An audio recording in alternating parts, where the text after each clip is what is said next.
Example 3, use of dimensional formula से related जो है एग्जाम्पल 3 है। कैसे हम किसी भौतिक राशि की एक सिस्टम ऑफ यूनिट से दूसरे सिस्टम ऑफ यूनिट में हम कन्वर्ट करेंगे किसी फिजिकल क्वांटिटी को। इसमें आपको मूल मात्रक के रूप में न दे करके आपको किसी दूसरे यूनिट में दिया रहेगा भौतिक राशि का मान। जैसे आपसे कह दिया जाए कि गुरुत्वीय त्वरण का मान, गुरुत्वीय त्वरण 10 मीटर प्रति सेकंड स्क्वायर होता है। इसे किलोमीटर प्रति घंटा स्क्वायर में परिवर्तित कीजिए। किलोमीटर प्रति घंटा स्क्वायर में परिवर्तित कीजिए। तो इसको सॉल्व करने के लिए कैसे आप सॉल्व करेंगे? तो यहाँ पर डायरेक्ट यूनिट दिया है मीटर प्रति सेकंड स्क्वायर, यहाँ किमी प्रति घंटा स्क्वायर। तो आप फार्मूला जानते हैं कि N1 U1 इक्वल होता है N2 U2 के। N1 पहले सिस्टम में संख्यात्मक मान है, U1 उसका यूनिट है। इसी तरह से यह दूसरे पद्धति में उसका संख्यात्मक मान है, ये उसका यूनिट यानी मात्रक है। N1 यहाँ देखिए 10 दिया है तो 10 रखेंगे। U1 मात्रक यहाँ पर है मीटर प्रति सेकंड स्क्वायर, तो ऐसे रख देंगे। और यहाँ पर N2 निकालना है तो छोड़ देंगे, N2 हो गया। यूनिट देख लीजिए किस में कन्वर्ट करना है, तो किमी पर आवर में, तो किलोमीटर पर आवर स्क्वायर हो गया।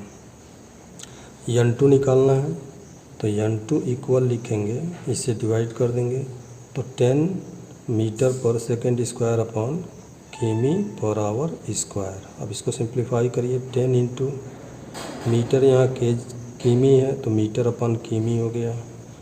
आवर अंश में चला जाएगा, सेकंड नीचे आ जाएगा, दोनों पर स्क्वायर है तो स्क्वायर हो जाएगा। 10 मीटर रहने दीजिए, किमी बड़ा यूनिट है और एक किमी में 1000 मीटर होता है, तो 1000 मीटर कर लीजिए। ये आवर है, ये सेकंड है, तो 1 घंटे में कितना सेकंड होता है इसको सेकंड में कन्वर्ट कर दो तो h की वैल्यू हो जाएगी कितनी, सेकंड में कन्वर्ट करते हैं तो 1 घंटे में पहले 60 मिनट होता है, फिर 1 मिनट में 60 सेकंड होता है, तो 60 × 60 सेकंड हो जाएगा। नीचे भी सेकंड, इसका स्क्वायर। अब सेकंड से सेकंड कैंसिल, मीटर से मीटर कैंसिल, तो बचा क्या 10 1/1000 यहाँ बचा, 60 × 60 का स्क्वायर बचा। सिंप्लीफाई कर लीजिए, 1 0 कैंसिल हुआ और 60 × 60 का स्क्वायर तो 2 बल्कि 4 बार हो जाएगा स्क्वायर करेंगे तो, अपॉन 100 बचा, तो 2 0 तो कैंसिल हो गया। अब बचा कितना, 36 × 36 100 हो जाएगा। अब मल्टीप्लाई कर लीजिए, जो आंसर हो जाएगा वो आंसर आपका मिलेगा कि उतना किमी पर आवर स्क्वायर में कन्वर्ट हो जाएगा। This is the answer. तो अगर यूनिट आपको दिया हुआ है तो डायरेक्ट आप N1 U1 equal N2 U2 से सॉल्व कर सकते हैं। इसी तरीके से हम दूसरा एग्जांपल देखते हैं।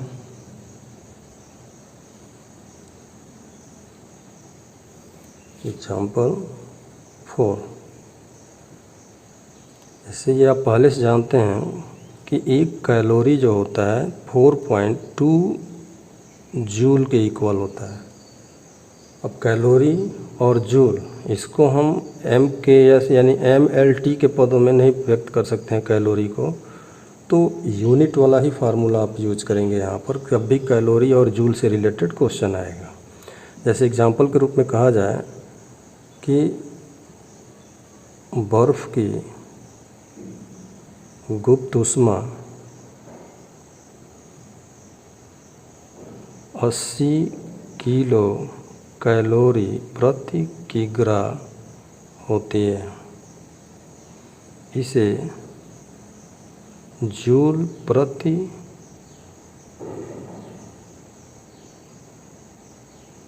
ग्राम में परिवर्तित कीजिए। बदलना है जूल प्रति ग्राम में बदलना है। और किस में दिया है? किलो कैलोरी प्रति केजी में।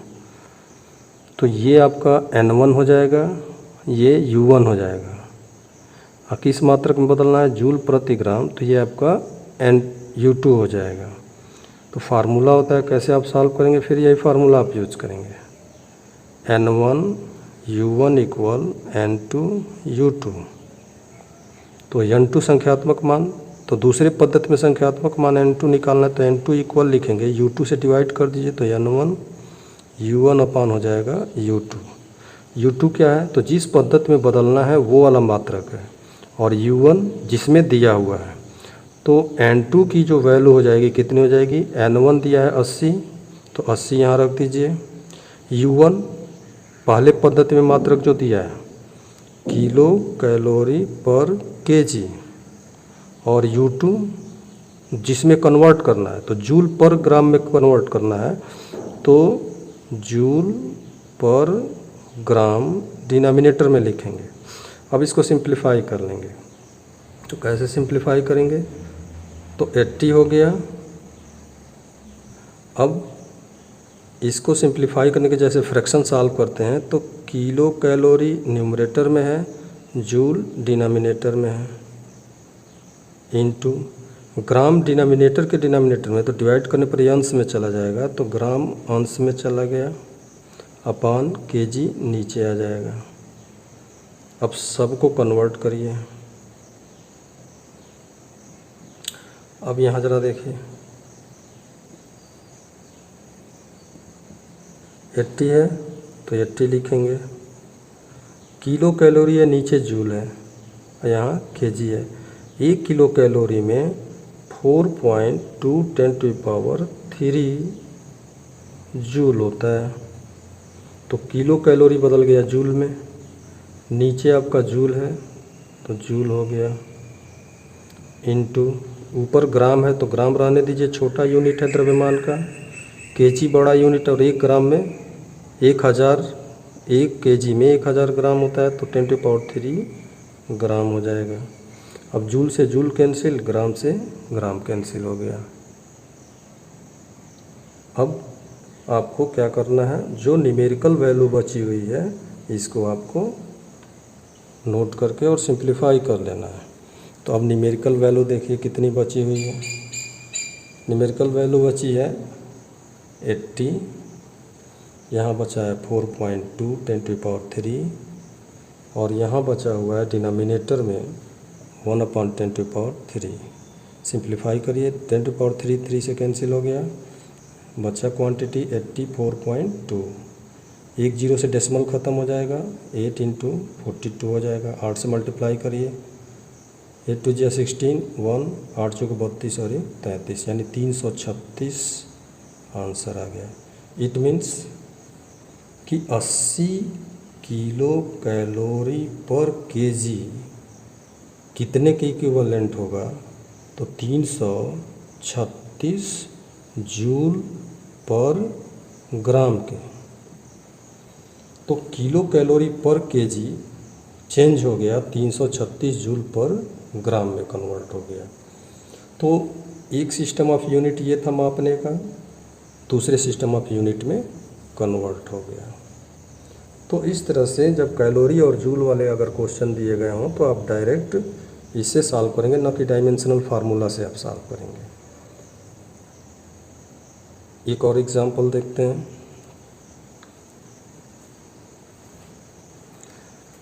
इसमें भी जूल और कैलोरी से रिलेटेड क्वेश्चन।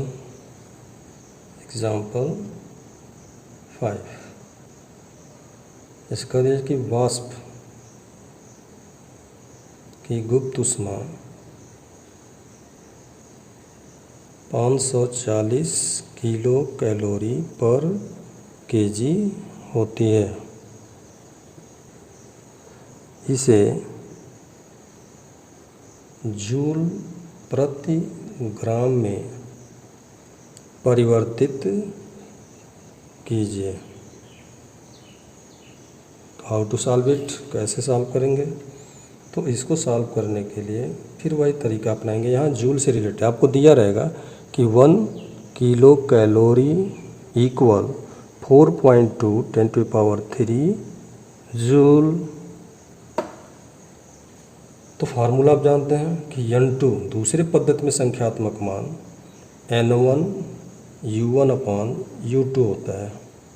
सबकी वैल्यू रखा जाए। N1 पहले पद्धति में जो मान दिया है तो 540 दिया है तो 540 हो जाएगा। U1 पहले सिस्टम में यूनिट तो किलो कैलोरी पर केजी हो गया, डिवाइडेड बाय U2 जिसमें कन्वर्ट करना है तो जूल पर ग्राम में कन्वर्ट करना है तो यहाँ जूल पर ग्राम रखेंगे और इसको सिंप्लीफाई करेंगे। तो सिंप्लीफाई करने के लिए 440 हो गया किलो कैलोरी अपॉन जूल, एक साथ कर दीजिए। ग्राम अंश में चला जाएगा और केजी नीचे आ जाएगा। तो 540 किलो कैलोरी को हमने बताया 4.2 10⁻³ जूल होता है, अपॉन नीचे भी जूल है, ग्राम है ग्राम को छोड़ दीजिए, केजी को बदलिए तो 1000 या 10⁻³ ग्राम हो जाएगा। तो देखिए जूल से जूल कैंसिल, ग्राम से ग्राम कैंसिल हो गया। बची हुई क्वांटिटी लिख लीजिए 540 4.2 10⁻³ या 1/10⁻³। तो 10⁻³ कैंसिल हो गया, बचा कितना 540 × 4.2। अब इसको मल्टीप्लाई कर लीजिए, जो भी होगा वही आंसर हो जाएगा। इस तरह से ये हमारा कन्वर्ट हो गया किस में, जूल पर ग्राम में कन्वर्ट हो गया। तो इस तरीके से हम एक फिजिकल क्वांटिटी को दूसरे में कन्वर्ट कर सकते हैं सिस्टम ऑफ यूनिट में। तो इस पर हमने 5 एग्जाम्पल आपको बता दिया। एक यूज़ और बचा हुआ है, वो है आपका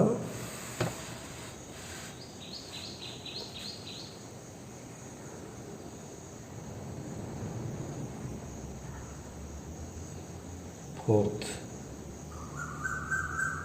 यूज ऑफ डायमेंशनल फार्मूला। इसमें आपका है कि किसी अज्ञात भौतिक राशि की बीमा ज्ञात करना, यानी to determine the dimension of unknown physical quantity, unknown physical quantity की बीमा ज्ञात करना। तो इसके लिए चलिए पहले हम समझाते हैं आपको। जैसे आपसे कहा जाए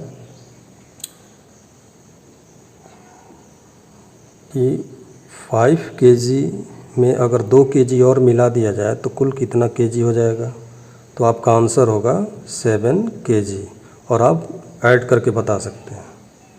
सिमिलरली अगर इसी तरह से हम कहें कि 3 के मीटर में अगर 2 मीटर मिला दिया जाए तो कितना होगा, तो 5 मीटर हो जाएगा। इस तरीके से हम देख रहे हैं यहाँ पर कि यहाँ kg था जो द्रव्यमान का मात्रक है, ये भी kg है जो द्रव्यमान का मात्रक है, तो दोनों मिल करके 7 kg हो गया। तो द्रव्यमान और द्रव्यमान जुट करके द्रव्यमान में बदल गया। यहाँ मीटर लंबाई का यूनिट है, यहाँ भी मीटर लंबाई का यूनिट है, तो दोनों ऐड हो सकते हैं और दोनों मिल करके 5 मीटर हो गया। लेकिन क्या होगा अगर हम आपसे पूछें कि 5 kg और 2 मीटर मिलकर कितना होगा, 5 kg और 2 मीटर मिलकर, तो यहाँ पर कुछ कह नहीं सकते हैं कि 5 kg और 2 मीटर मिलकर कितना होगा, क्योंकि 5 kg ये द्रव्यमान है, मास, और यहाँ पर लेंथ है, लंबाई। तो मास और लेंथ दोनों 2 डिफरेंट क्वांटिटीज़ हैं। दोनों डिफरेंट क्वांटिटी है, और डिफरेंट क्वांटिटी को न तो हम ऐड कर सकते हैं, न तो सब्ट्रैक्ट कर सकते हैं, न घटा सकते हैं, न तो ऐड न तो सब्ट्रैक्ट। इसका मतलब ये हुआ कि अगर सेम क्वांटिटी हैं, जैसे यहाँ केजी मीटर मीटर, तो ही एक दूसरे में जोड़ी अथवा घटाई जा सकती हैं। मतलब समान भौतिक राशियाँ ही जोड़ी अथवा घटाई जा सकती हैं। इसे हम समांगता का सिद्धांत कहते हैं, प्रिंसिपल ऑफ होमोजेनिटी।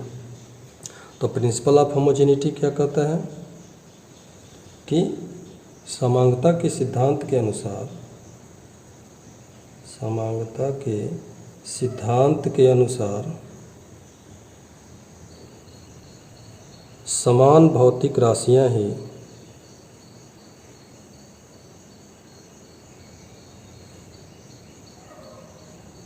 एक दूसरे में जोड़ी अथवा घटाई जा सकती हैं। यानी दो डिफरेंट फिजिकल क्वांटिटी को न तो हम एक दूसरे में जोड़ सकते हैं, न तो घटा सकते हैं। इसका मतलब क्या हुआ कि जैसे आपसे कह दिया जाए कि 4 मीटर पर सेकंड और 5 मीटर प्रति सेकंड मिलकर कितना हो जाएगा, तो 4 और 5 मिलकर के 9 मीटर प्रति सेकंड हो जाएगा। ये भी चाल है, ये भी चाल है, और प्राप्त राशि भी चाल हो गई। इस तरह से सब सेम क्वांटिटी है, इसलिए जुट करके 9 मीटर पर सेकंड हो गया। लेकिन यही दो डिफरेंट क्वांटिटीज़ होती तो हम नहीं बता सकते कि ऐड हो पाएगा कि नहीं।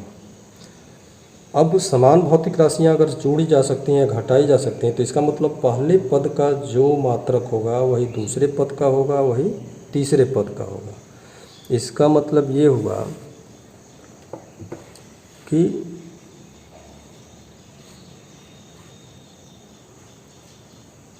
अगर कोई भौतिक राशि का समीकरण आपको दिया है, यदि किसी भौतिक राशि का समीकरण z इक्वल दिया हुआ है x प्लस वाई, तो इस फार्मूले में 3 पद हैं, z है, x है, y है। पद टर्म क्या होता है, तो जो प्लस या माइनस से सेपरेट होते हैं वो टर्म होते हैं। ये पहला पद, दूसरा पद, तीसरा पद। और आप जानते हैं प्रिंसिपल ऑफ होमोजेनिटी, समांगता के सिद्धांत के अनुसार समान भौतिक राशियां ही जोड़ी अथवा घटाई जा सकती हैं। इसका मतलब जो z की बीमा होगी वही x की बीमा होगी, वही y की बीमा होगी। तो इसमें से कोई एक भौतिक राशि की बीमा पता हो तो बाकी दोनों का वही हो जाएगा। अर्थात डायमेंशन ऑफ z इक्वल होगा डायमेंशन ऑफ x के, फिर इक्वल होगा डायमेंशन ऑफ y के। यानी तीनों के बीमाएँ जो होंगी आपस में बराबर होंगी। अब इसी सिद्धांत का हम उपयोग करते हैं किसी अज्ञात भौतिक राशि की बीमा को ज्ञात करने में। अब किसी अज्ञात भौतिक राशि की बीमा को ज्ञात करने के लिए अब एक एग्जाम्पल लेकर के समझते हैं। तो किसी गति करते हुए कण का विस्थापन समीकरण दिया है s equal AT plus BT square, t समय है। तो कह रहा है E तथा B की बीमा ज्ञात कीजिए। तो कैसे सॉल्व करेंगे, तो सॉल्यूशन, इसका हल कैसे होगा, तो इसके लिए पहले दिया गया जो इक्वेशन है फर्स्ट ऑफ ऑल उसको लिख लीजिए, s equal AT plus BT square.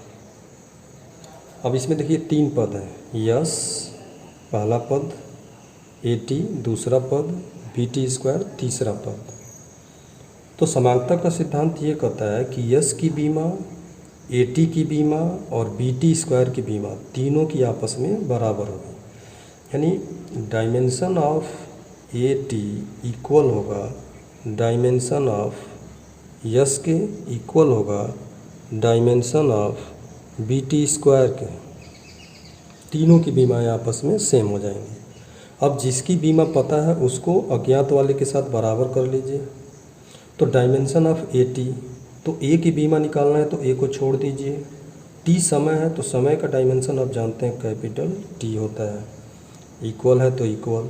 Dimension of S, S what is yes, yes विस्थापन है, विस्थापन लंबाई के रूप में होता है, मीटर में नापते हैं और इसका डायमेंशनल फार्मूला हो जाएगा कैपिटल एल। तो इसकी बीमा बराबर इसकी बीमा क्या हो गई, एक समीकरण मिल गया। अब इसको आप सिंप्लीफाई करके ए की बीमा लिखेंगे, तो ए की बीमा बराबर इसको पक्षांतर कर देंगे तो एल बाई टी हो जाएगा, अर्थात एल टी पर -1, तो ए की बीमा मिल गई। ऐसे ही आप क्या करेंगे कि अब दूसरे और तीसरे को ले लेंगे, तो dimension of B T square, B का निकालना है तो ये वाला पद आप लेंगे, तो dimension of B T square equal लिखेंगे dimension of yes, dimension of yes, तो dimension of B T square है तो बी टी स्क्वायर, तो बी को छोड़ दीजिए तो बी हो गया, टी समय है टी स्क्वायर हो जाएगा। डायमेंशन ऑफ यस, यस विस्थापन है तो मीटर में नापते हैं तो इसको कैपिटल एल लिखेंगे। अब बी चाहिए तो टी स्क्वायर से इधर डिवाइड कर दीजिए, तो बी की बीमा बराबर हो जाएगी इक्वल यल अपान, इसको पक्षांतर ट्रांसपोज करिए राइट साइड में तो टी स्क्वायर हो जाएगा, इट मीन्स एल टी पर -2। तो this is the dimension of B and this is the dimension of A, यानी ए की बीमा ये हो जाएगी, बी की बीमा ये हो जाएगी। तो इस तरह से समांगता के सिद्धांत के अनुसार अगर किसी समीकरण में कई पद उपस्थित हैं तो सभी पदों की बीमा आपस में बराबर हो जाती है। अब जिसका ज्ञात हो उसके आधार पर अज्ञात का सॉल्व कर लेते हैं।